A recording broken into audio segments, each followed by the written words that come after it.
What's up, guys? Daniel here with A Better Way Motorsports. We're sitting down and watching some of the footage that we took rebuilding this 5R55S.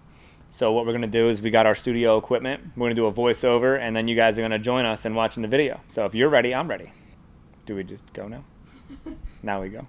So right here, we already have taken the transmission out of the vehicle. We weren't able to get any of that, but we're disassembling the case, pulling the oil pan off, and then we're going to remove the output shaft housing and the output flange. As I'm taking this off, I'm looking at the filter, I'm looking at kind of gasket material, seeing if anything's in the pan that we can see.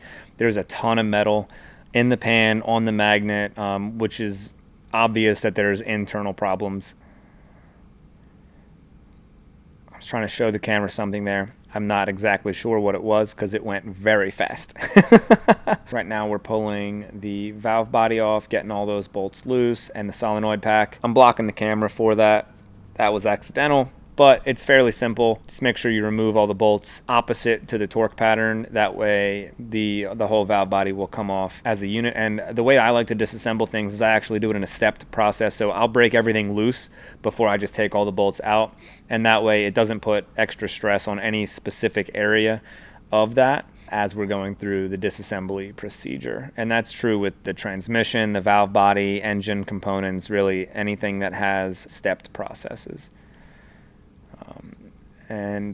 So right now we're going to jump ahead. This is the entire transmission disassembled on the bench, and we've got our valve body still has the gasket on there with the bolts. Right now I'm compressing one of the clutch springs to be able to replace kind of the housing in there. You got to blow air in it to get it to pop up because it's sealed with oil. There's nothing wrong with it. We just had a new one, so we're going to do that. Grease everything up. You can use petroleum jelly. It's a cheaper option, but we actually use assembly lube here.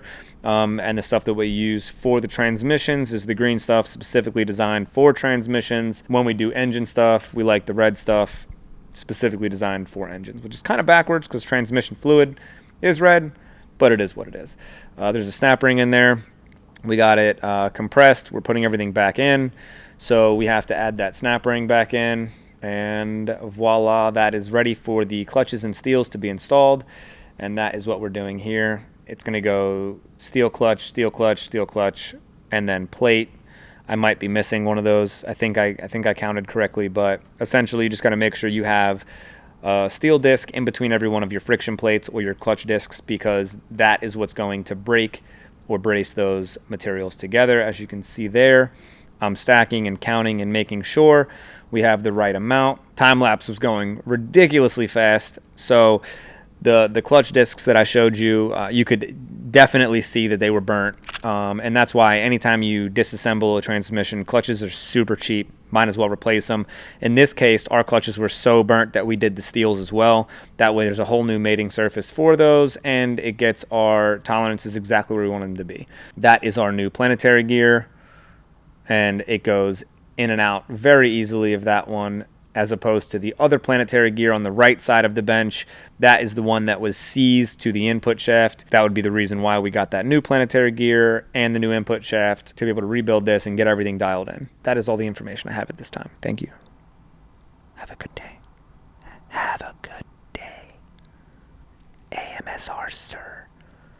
Sir. Asthma. I don't know what it is, but I hate it.